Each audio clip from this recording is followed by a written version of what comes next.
Hey, what is up, people? It is your boy Johnny. In today's video, we are going to do a new series on the channel where I will be covering gaming news, and we're going to start off with the Nintendo segment in today's video. So we're going to go over every Nintendo news that is out for today of June 1st. And the first one that is very major is that we got a new trailer for Pokemon Scarlet and Violet. They announced several new things of Pokemon, the legendary Pokemon that are going to be the covers of the games, and as well as 3 different new Pokemon that were announced that just look amazing. The first Pokemon legendary was Cora Dion or Corey Don. I'm sorry if I don't know how to pronounce it right. Or Mirai Don, which is a legendary Pokemon that people are talking about that it has to do with the theme of past and the future. And I can definitely see that because as the Mirai Dawn Pokemon really does look like something off of the future with the jet engines that it showed in the trailer.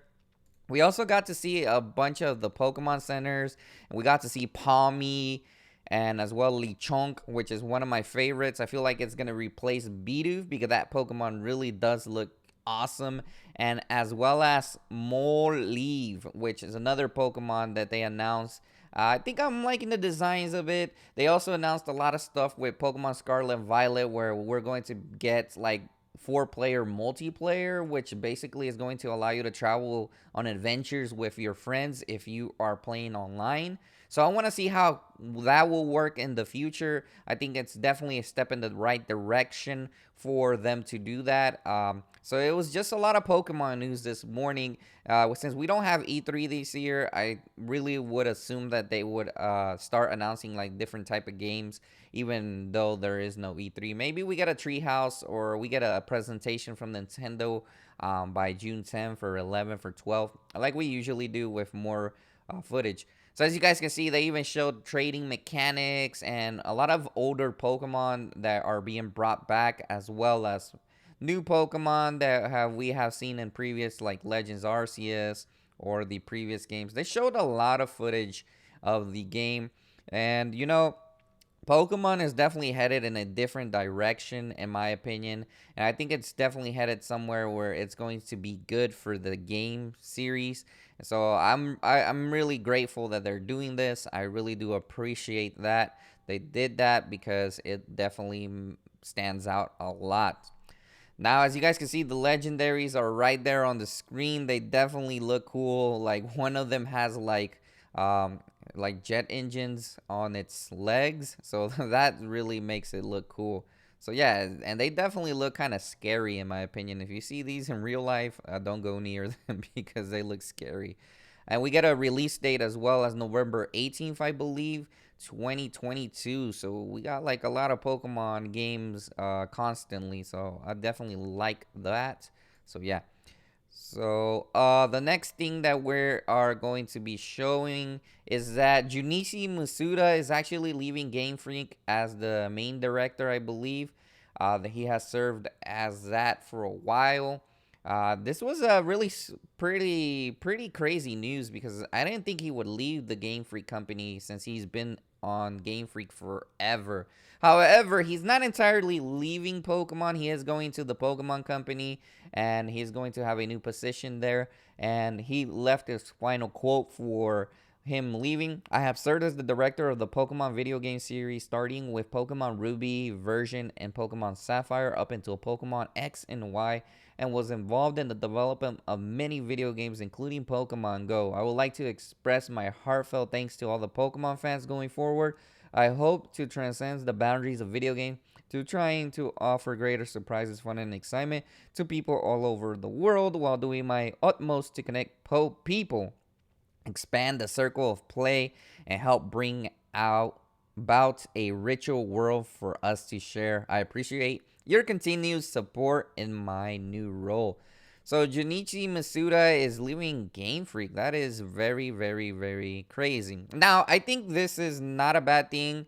I do think Junichi Masuda has been doing good with Pokemon games. He did the Ruby Sapphires and a lot of different games that we have played. I think he was just doing fine. But I'm also curious to see a new direction that they're going to be taking because, somebody else is going to be in charge of this position, and they're going to definitely be taking the Pokemon games in a different direction. And I think they are already starting to do that with the open world and all the new graphics and everything. Legends Arceus has shown us that the Pokemon games are taking a bit of a big leap over to something new and more innovative with the new generations of games. So hopefully in the future we get a Switch Pro. Pokemon is going to be even at another level of different stuff.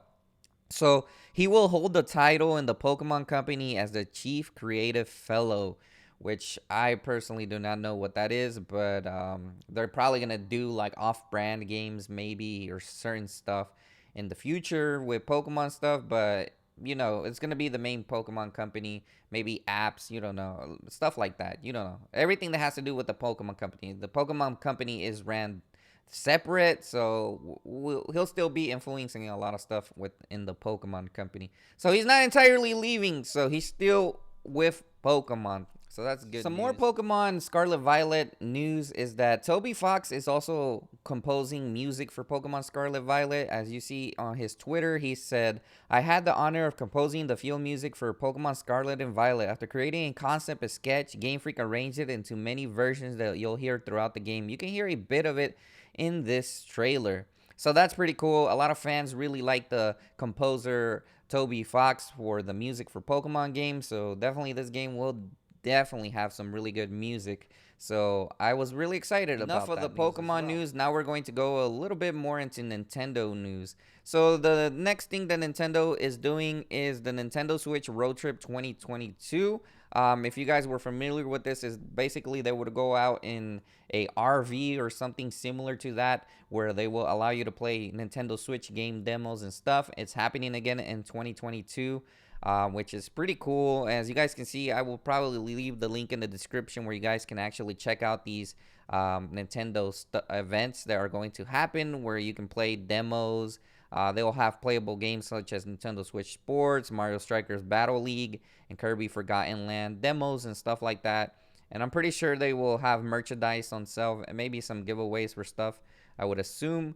But anyways, you can also pre-register if you want to attend these events for Nintendo. I think it's always cool that they do these kind of stuff. We don't really see a lot of other companies doing this kind of stuff like PlayStation or anything. So it's pretty awesome that they're doing this. I will link in the description. So if you are interested in joining one of these events, as well, if it's included in your city, just make sure to check out the website. Another popular YouTuber by Deoxys Prime has had a bunch of Nintendo music has gone off of their channel. Nintendo went ahead and copyright claimed and took down several different musics from Nintendo games for Deoxys Prime. Now, this is something that I think that is going to be happening a lot and more common with people that upload Nintendo's music. They always been pretty strict on copyright, so it doesn't really surprise me.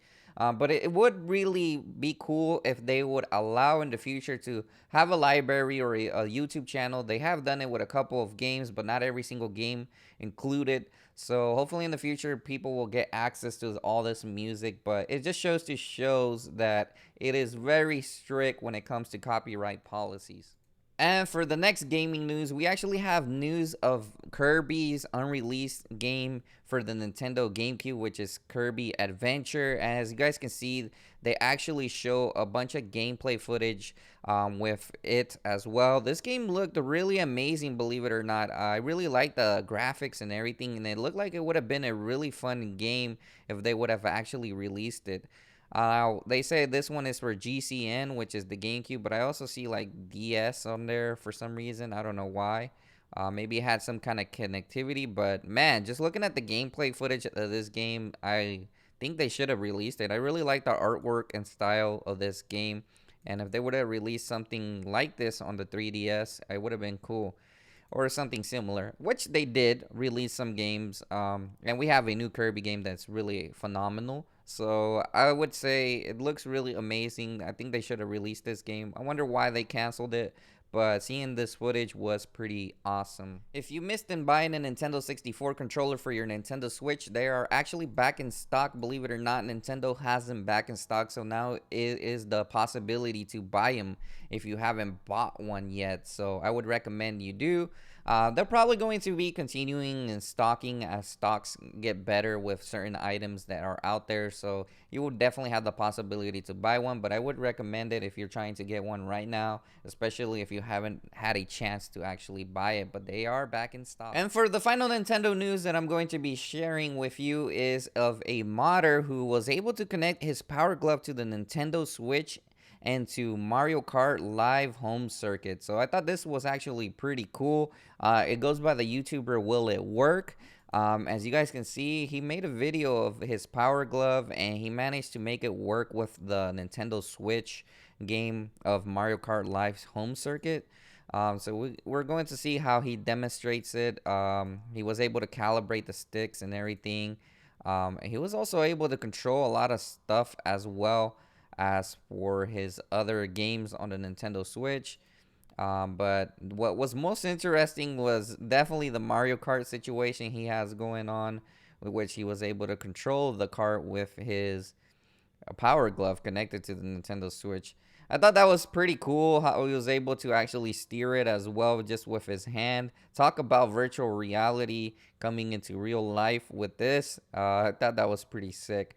I'll put his link in the description of his channel so you can actually check out his whole full video. But as you guys can see, he even has the cart going around on his floor, which looks really amazing. I thought that was pretty cool. So I haven't seen anything like this, but that is definitely a pretty cool thing. Makes me want to go ahead and try it myself.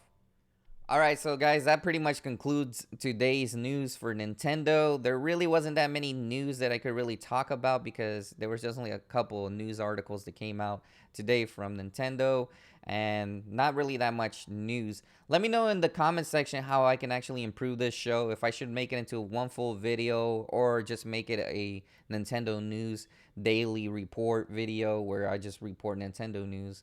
Otherwise, guys, thanks for watching this video. Make sure to hit that like button and hit the subscribe button for more news.